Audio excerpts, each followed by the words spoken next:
ప్రజా ప్రభుత్వం చొరవతో రాష్ట్ర పర్యాటక రంగానికి కొత్త కళ రాబోతోంది. ప్రకృతి ప్రేమికులను పరవశింపజేసేలా తెలంగాణలో తొలి వాటర్ ఫాల్ టూరిజం కారిడార్ సిద్ధమవుతుంది. కేరళ తరహా kayaking, Himachal Pradesh mark river rafting ఇక మన దగ్గరే అందుబాటులోకి రానున్నాయి.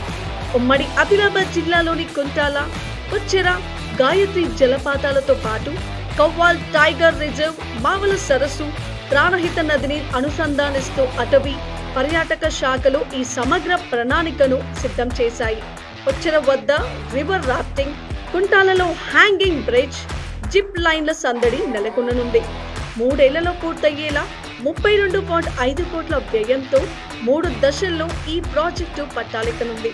ప్రకృతి రమణీయత, సాహస క్రీడలు, వన్యప్రాణుల ప్రదర్శనను ఒకే వేదికపైకి తెస్తూ ఏటా 20 లక్షల మంది పర్యాటకులకు ఆకర్షించడమే లక్ష్యంగా ప్రజా ప్రభుత్వం అడుగులు వేస్తుంది.